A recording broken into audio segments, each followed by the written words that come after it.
to My Corner podcast. So today we have a very honorable guest.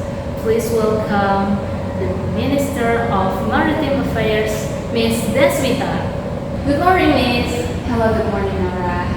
Thank you for taking the time to talk to me today, Ms. On this occasion, I want to talk about overfishing. I once read the news that the Ministry of Maritime Affairs and Fisheries had seized two ships operating outside the fishing area in the waters of the XII Island. There was written in the news that this firm step was taken to prevent overfishing in this sea. Can you tell us what the impact will be if overfishing really happened? Okay, I will explain it to you, but first I would like to thank you for inviting me and to pay attention to the important issues. So, excessive fishing can deplete fish stock and disrupt the balance of marine ecosystems. If we don't act fast, we risk losing not only the fish, but also the livelihoods of the people who depend on them. Does that mean if overfishing occurs, it could also cause fish to become extinct and unemployment rates to increase? Yes, that's absolutely right, Naurah. That sounds very concerning.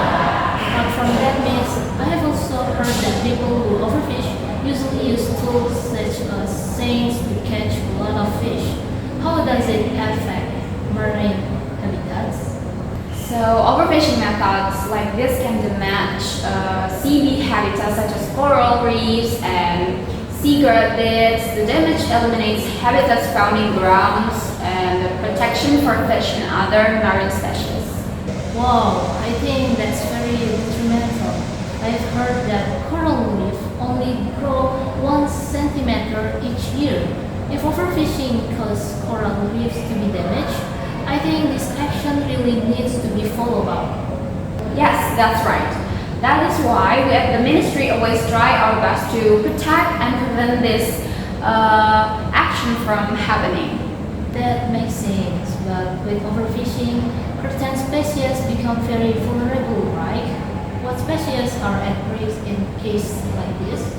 Of course, overfishing can threaten the survival of many species. In this case of the XII Island, species such as grouper, snapper, and even certain types of tuna could be threatened. This species is so important not only to the marine ecosystem, but also to the local economies that depend on them. That means this could also cause economic losses for our country due to the loss of many species that can be exported. Yes, indeed, that was true. Your question was right. The answer is yes.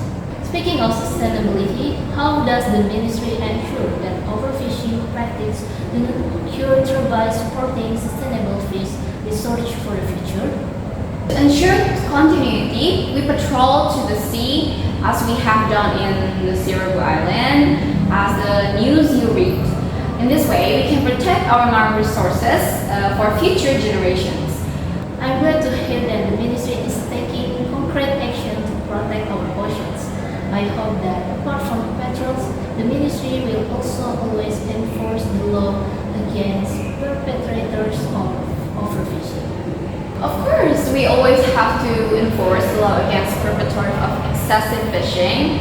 As stated in Law Number 31 of 2004, sanctions can be in the term of fines, revocation of permits, or even prison sentence.